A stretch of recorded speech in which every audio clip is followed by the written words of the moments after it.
There's a lot of people obsessed with enlightenment. I used to be too, you see, but I wanted enlightenment. It's like the ego wanted enlightenment for its own purpose and reasons. It's like, yeah, now I'm enlightened.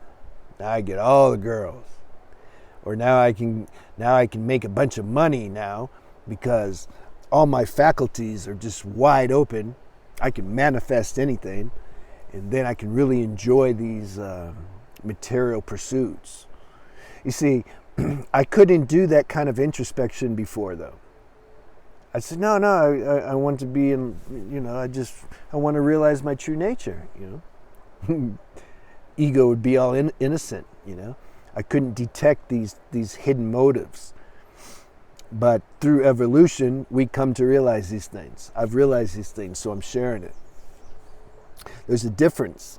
There's a difference between like wanting enlightenment so that even when I say those words, it's like it's a concept created by the mind, enlightenment. Our true, I'm going to finish what I was going to say, but our true consciousness doesn't know anything about enlightenment. This is part of the dualistic play.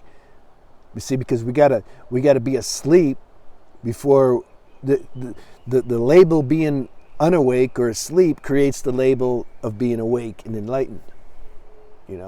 And of course, as with almost any of these spiritual words, they just become abused and misused, and at this time and age, and so it's like we don't even want to say them, God or guru, enlightenment, all that stuff, But what to do? We got to use words to communicate. But I just wanted to throw that disclaimer in there, Like I prefer, I'd prefer to just talk through thought transference and not use any word. We can do that on the higher planes, and then you can get the whole gist of what the person's saying. Are they really one with their words, or are they just, because you'd get their feeling, their motive, everything. We can do that now, actually. If you live a healthy lifestyle and you preserve all your energy and you have a strong spiritual practice, that's how you know if somebody's lying or not.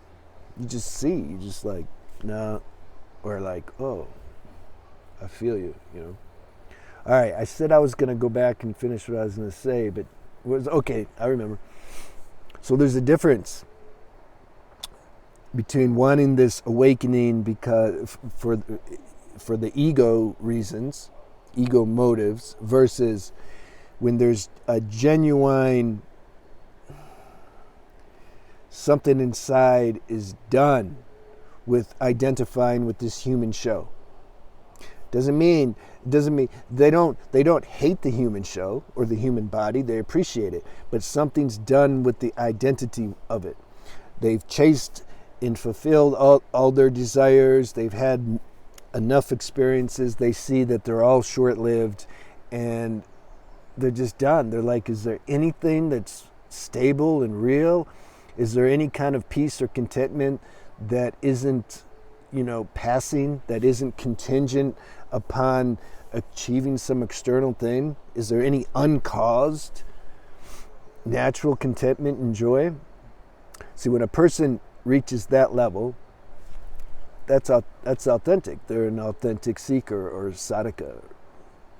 And then it's like the universe paves the way then. Then you'll find the right people who you connect with, it's basically you find your own higher self in another form, talking to yourself in this evolutionary form, and because the consciousness helps itself evolve.